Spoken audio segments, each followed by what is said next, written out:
All right, the race for 2012 is in full swing, and all eyes are on one key state, Florida, again. With 29 electoral votes, it could be a big decision maker. That's why this poll is so important.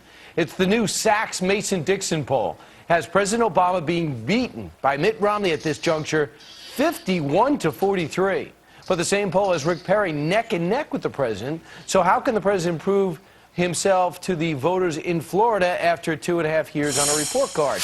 We now turn our attention to two Washington insiders. Katie Pavlik is a news editor at Town Hall, and Margie Omero is a Democratic pollster and president of Momentum Analysis. Margie, this is not good news for the president. What is going wrong in Florida? You're absolutely right. Those numbers are less than ideal. As Floridians learn about Rick Perry's record, that he very recently said that Social Security is an illegal Ponzi scheme and called Medicare unconstitutional, that Romney never took any clear stance against the Ryan plan, which would end Medicare as we know it, Floridians are going to move away.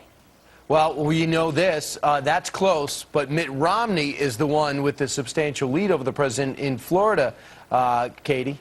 Right. You look deeper into those numbers, and 56% of Floridians disapprove of the job the president's doing, 55% of independents disapproving. And I disagree. I think Rick Perry pointing out that Social Security is a Ponzi scheme is going to actually help voters in Florida make a decision. And you look at the reason why Romney or Rick Perry are running neck and neck and competing with Obama. They have business and economic experience, which Obama does not. And he's failed on his economic policies going forward, and Romney and Perry have something else to offer the country who's focused on jobs and the economy. And, you know, they have a governor who's in there whose approval ratings are not sky high, but he's cut the budget and balanced the budget, Margie, and that seems to be more what Florida is into. Why is it, do you think, Romney does so much better, Margie, than Perry against Obama in Florida? I think there are a few things. Remember, Romney, among Republican primary voters, barely edges out Perry. He didn't win the Florida primary last time. So I think it's unfair to say, it's wrong to say that he has some kind of groundswell of support in Florida. That's why this field is so fluid.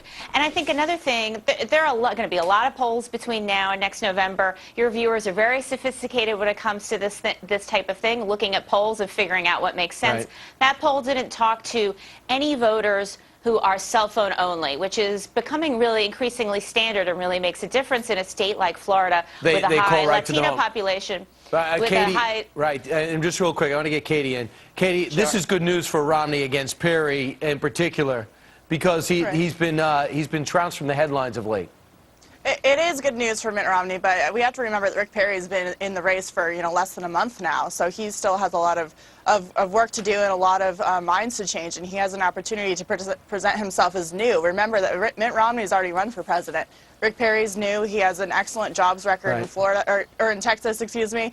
And overall, this isn't just a Florida issue. This is a country issue. Everyone in the country is focused on jobs and the economy, which Obama has failed at, and Romney and Perry are the ones who are offering solutions to that. And we also know you lose Florida, you lose. Katie Pavlik, Margie Omero, we've lost the time.